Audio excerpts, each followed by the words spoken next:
अगर किसी जगह पर बाढ़ आ जाए, भूकंप आ जाए, उस समय वहां के लोग सरकार से क्या एक्सपेक्ट करेंगे?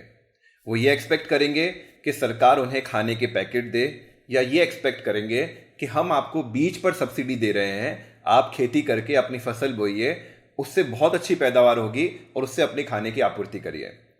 आप ये एक्सपेक्ट करेंगे कि उन्हें पानी पीने की बोतल दी जाए, या ये एक्सपेक्ट करेंगे कि उन्हें सब्सिडी दी जाए वाटर फिल्ट्रेशन प्लांट लगाने का?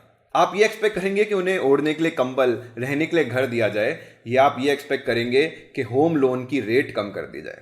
जब प्रधानमंत्री जी ने 20 लाख करोड़ का पैकेज अनाउंस किया था, आज जिस आर्थिक पैकेज का ऐलान हो रहा है 20 लाख करोड़ रुपए का है।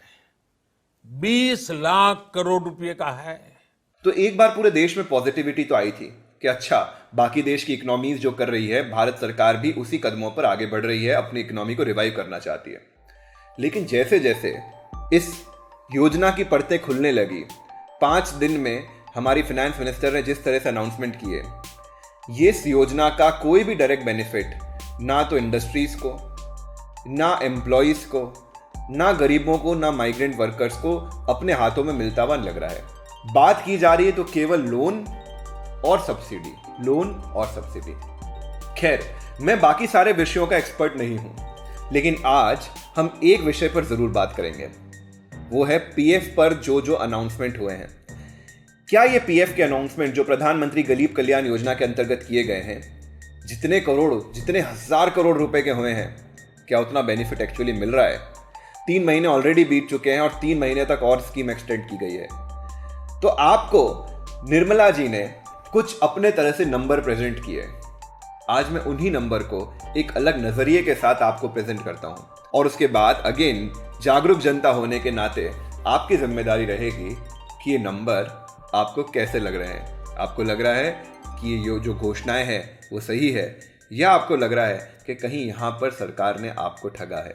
और इस वीडियो के एंड में मैं आपके साथ कुछ 3 बातें शेयर करूंगा, ऐसी 3 बातें जो आपको सरकार तक जरूर पहुंचानी है, नहीं तो आने वाले 3 महीनों में भी आपको पीएफ का कोई लाभ नहीं मिलने वाला है। तो दोस्तों, शुरू करते हैं प्रधानमंत्री गरीब कल्याण योजना आत्मनिर्भर भारत की स्पेसिफिकली पीएफ स्कीम्स का एनालिसिस, और जानते हैं कि किसको कितना बेनिफिट मिला है। और दोस्तों, वीडियो शुरू करने से पहले मैं सबसे पहले बहुत सारा धन्यवाद, बहुत साधुवाद देना चाहता हूं पीएफ में कार्य कर रहे सारे कर्मियों का।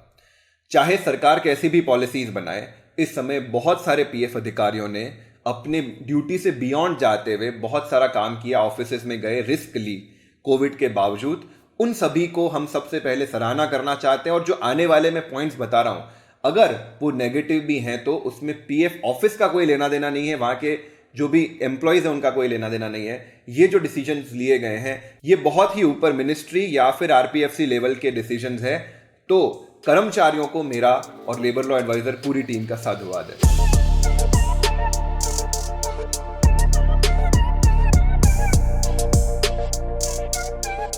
तो सबसे पहला जो अनाउंसमेंट आया था मार्च के अंत में, वो आया था पीएफ से जुड़ा हुआ कि 75% आप विड्रॉल कर सकते हैं। और जो मैं आने वाले सारे पॉइंट्स बताने वाला हूं, शायद उसमें से लीस्ट नेगेटिव यही पॉइंट है। तो 75% विड्रॉल आप कोविड के चलते कर सकते हैं। तो इसमें कोई बहुत बड़ा कोई रिलीफ नहीं है। आप इसको ऐसा समझिए कि अपना ही पैसा है, आप ही का पैसा है जो आपने कहीं एफडी में डाल रखा है। और अगर मान लीजिए कि घर में समस्या आ गई तो आप एफडी को तुड़वा लेते हैं। 1-2% जो ब्याज का घाटा होता है वो होता है, और एफडी तुड़वा लेते हैं। ठीक इसी तरीके से जो पीएफ का पैसा जमा हो रहा है, बेसिकली आपका, आप एम्प्लॉई एज ए एम्प्लॉयर आप ही जमा करा रहे हैं। बस सरकार ने बोला है कि आप उसको थोड़ा जल्दी निकाल सकते हैं।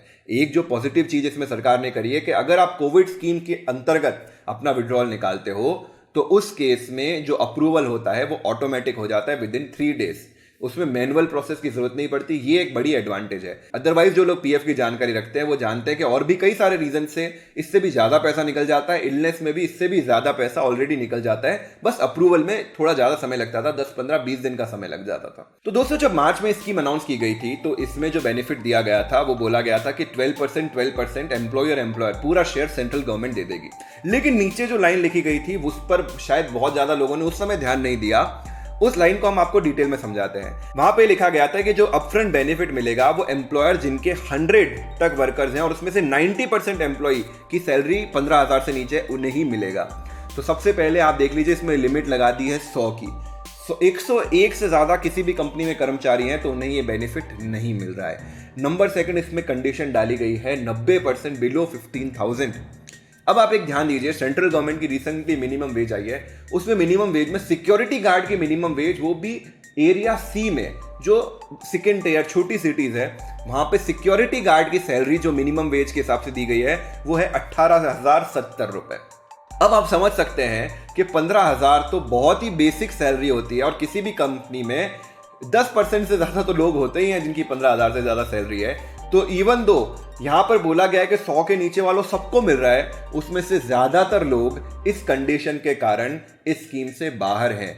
ज्यादातर समझिए आप, लगभग सारे ही लोग इस कंडीशन के कारण स्कीम से बाहर हो चुके हैं। तीसरा पॉइंट, अब जो पहला अनाउंसमेंट हुआ था वो था मार्च को, और जो सेकंड अनाउंसमेंट इसी को कड़ी में आगे हुआ वो हुआ 13 मई को। अब दोनों अनाउंसमेंट की एक स्लाइड पर आप ध्यान दीजिए। जब मार्च में अनाउंसमेंट हुआ था तब उसमें कहा गया था कि कुल मिलाकर 3.8 लाख एस्टेब्लिशमेंट में 79 लाख एम्प्लॉइज को बेनिफिट मिलेगा, और इसके लिए 4800 करोड़ रुपए स्पेंड किए जाएंगे, सरकार दे देगी। उनका 12% एम्प्लॉयर शेयर दोनों सरकार दे देगी। लेकिन जब कुछ महीने बाद, फास्ट फॉरवर्ड 3 मंथ्स के बाद, जब वापस से निर्मला जी ने सिमिलर पीएफ की स्कीम को एक्सटेंड किया, तो इस समय उन्होंने बोला कि इस बार बेनिफिट मिलेगा वो 3.67 लाख एस्टेब्लिशमेंट्स को मिलेगा, उसमें एम्प्लॉयड लगभग 72 लाख एम्प्लॉयज को मिलेगा, और इसमें जो मैंने अमाउंट रखा है वो 2500 करोड़ रखा है। अब आप देखिए 79 लाख और 72 लाख, चलो हो सकता है 5-7 लाख ऐसे एम्प्लॉयज हो सकते हैं जो पिछली बार एलिजिबल थे, अब डिटेल थोड़ी उसकी डिस्कशन किया तो 5-7 लाख एम्प्लॉयज बाहर हो गए। लेकिन आप ये देखिए कि इन 7 लाख एम्प्लॉइज का जो गैप आया है 4800 करोड़ और 2500 करोड़, आधा हो गया।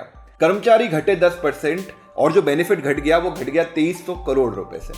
अगर आप इसको नंबर्स में देखें तो फेज 1 में पर कर्मचारी पर मंथ जो बेनिफिट बन रहा था वो बन रहा था 2025 रुपए, सरकार दे रही थी, और फेज 2 में यही बेनिफिट घट के हो गया 1153 रुपए। इतनी गंदी, इतनी बेकार गणित मुझे नहीं समझ आ रहा है कि बड़े बड़े ऑफिशियल्स की है या हमको पहले और बाद में बेवकूफ बनाने की कोशिश की जा रही थी। नंबरों में इतना बड़ा गैप, इतना ज्यादा डिफरेंस, तो क्या बोलूं मैं।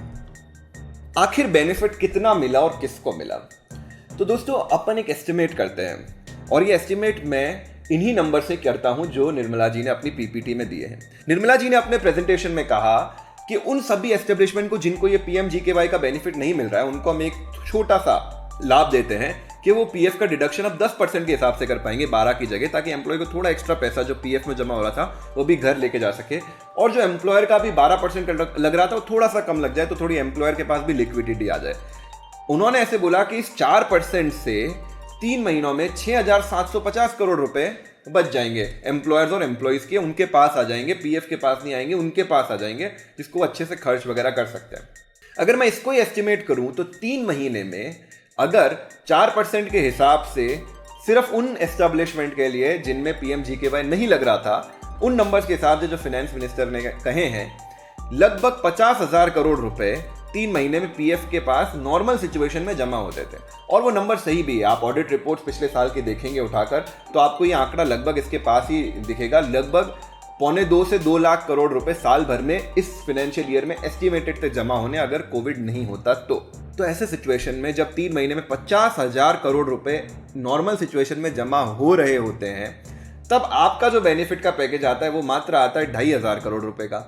अगर मेरी गणित ठीक है तो 2,500 करोड़ रुपए 50,000 करोड़ रुपए का मात्र 5% होता है।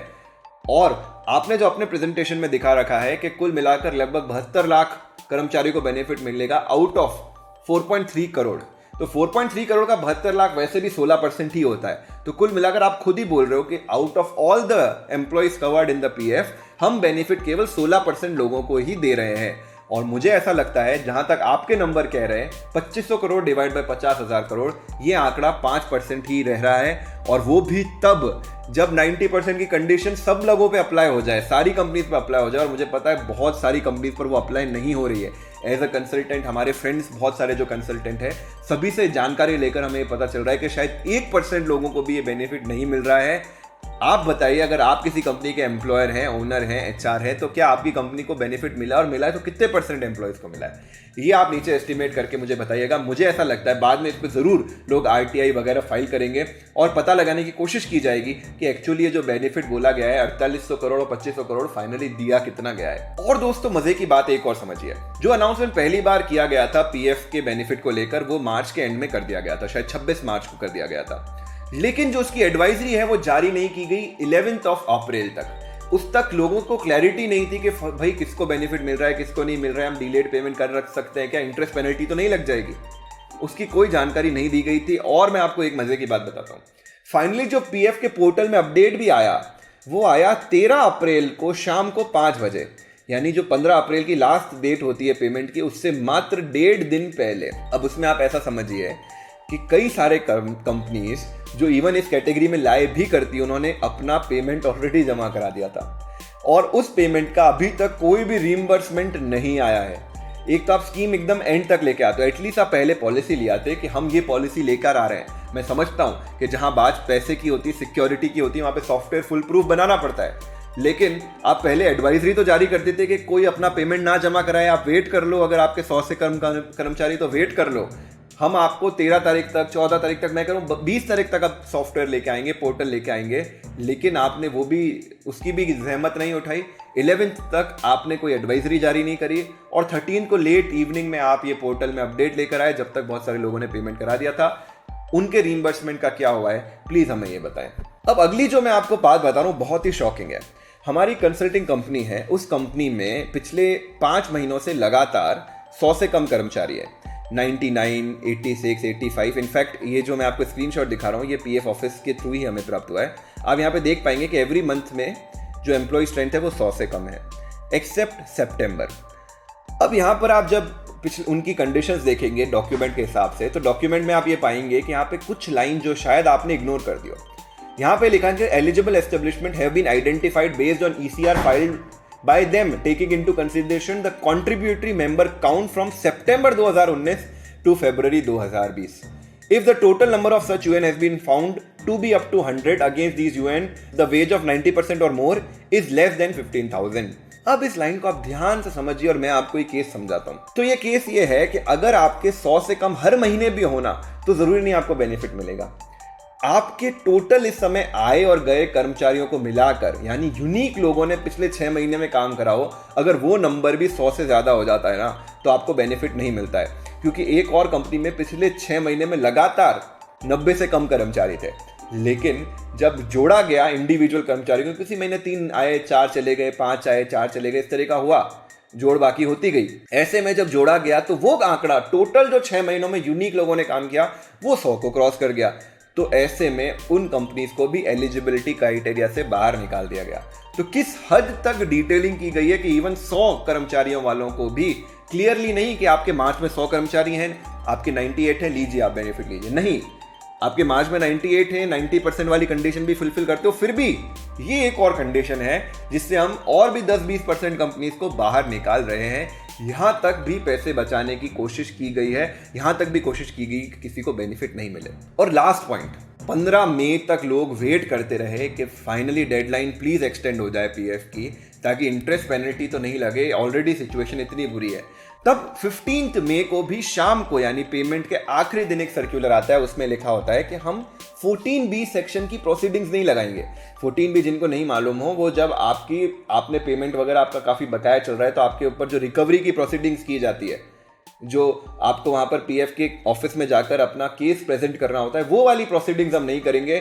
लेकिन ना तो डेडलाइन एक्सटेंड करी, ना ये बोला कि हम आप पर इंटरेस्ट पेनल्टी नहीं लगाएंगे। अब इस पे एम्प्लॉयर और एम्प्लॉई क्या करे, सर ना पीट ले तो क्या करें। अगर ऊपर इतने जो मैंने पॉइंट बताया उसमें आपको लगता है कि ये पॉइंट डिजाइन किए गए हैं राहत, रिलीफ पैकेज देने के लिए, तो आप मुझे नीचे कमेंट से बता दें। और अगर आपको लगता है कि ये सारे बिंदु से केवल और केवल सरकार ने कोशिश करी है कि जनता के सामने न्यूज़पेपर्स में अच्छी अपनी एक इमेज लगा दें कि हाँ हम तो पीएफ का बेनिफिट दे रहे हैं, और फाइनली नील बट्टा सन्नाटा हो जाए, तो भी आप मुझे नीचे कमेंट में बता दीजिए। अब दोस्तों, मैंने कहा था कि वीडियो में एंड तक जाते जाते आपसे छोटी सी मैं रिक्वेस्ट करूंगा। तो दोस्तों, हमारी कलेक्टिव जो बात है उसमें एक पावर रहती है। हम कुछ बात कहते हैं तो हो सकता है वो परिवर्तन भी हो। मैं बहुत ही मामूली लोग तो बहुत बड़ी बड़ी बातें कर रहे हैं कि ये जो पीएफ का बेनिफिट है ये across the board all company सभी पर लागू हो जाए, मुझे पता है नहीं करेगी सरकार। 3 छोटी रिक्वेस्ट अपन करते हैं, आप करते हैं, मैं करता हूं, सभी लोग करते हैं। 3 छोटी छोटी रिक्वेस्ट ये है कि नंबर 1, जिन कंपनी में 100 से कम कर्मचारी हैं उन्हें बिना किसी कंडीशन, बिना कोई शर्त, उनके कर्मचारी जो पीएफ में कवर्ड हैं उन्हें पीएफ के पीएमजीकेवाई का बेनिफिट दिया जाए। ये जो 90% वाली कंडीशन है वो हटा दी जाए, जो ये 6 मंथ्स वाली कंडीशन है वो हटा ली जाए। जिस भी महीने में 100 से कम कर्मचारी हैं उन्हें बेनिफिट दिया जाए। रीज़न मैं आपको ये बताता हूँ कि अब बहुत सारे कर्मचारी अपने अपने स्टेट्स में लौट गए। ऐसे में इवन जो इंडस्ट्रीज में पहले 100 कर्मचारी भी थे अब वहाँ पर 10-12 ही बचे हैं। ऐसे में भी उनको बेनिफिट नहीं मिल पाएगा तो बेचारे क्या करेंगे। ठीक है, नंबर 1। नंबर 2, जिन जिन कंपनी में कंप्लाइंट रहते हुए अपना पीएफ का पेमेंट सर्कुलर आने से पहले, अपडेट आने से पहले 13 अप्रैल से पहले कर दिया था, उनको तुरंत प्रभाव से रिइंबर्स कर दिया जाए उनका पैसा।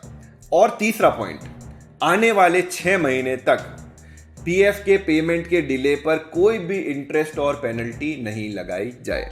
ये 3 छोटी सी रिक्वेस्ट मैं हमारे ट्विटर हैंडल पर भी डाल रहा हूं, उसमें टैग कर रहा हूं हमारे फाइनेंस मिनिस्टर को, हमारे labour minister mister Santosh Gangwar जी को, लेबर मिनिस्ट्री को और फाइनेंस मिनिस्ट्री को। आपका छोटा सा काम है, आप नीचे जाइए, उस ट्वीट पर क्लिक करिए, रीट्वीट का बटन दबाइए, रीट्वीट करते समय इन चारों को टैग करिए और उम्मीद करते हैं कि हमारी बात वहाँ तक पहुँचेगी ज़रूर। बदलाव होता है या नहीं होता है ये सरकार की नीयत से पता चल जाएगा, लेकिन फ़िलहाल मुझे एज अ कंसल्टेंट, आपको एज अ एम्प्लॉई और एम्प्लॉयर अगर ठगा सा लग रहा है तो इस वीडियो को डिसलाइक मत करिए, इस वीडियो को लाइक करिए और ये बात और लोगों तक पहुंचाइए, शेयर करिए, लोगों को जागरूक बनाइए कि जो 20 लाख करोड़ का बड़ा आडंबर है और जो ज़मीनी हकीकत है उसमें ज़मीन आसमान का अंतर है। तो आज के एपिसोड में इतना ही। ऋषभ जैन को आज्ञा दीजिए। जय हिंद, जय भारत।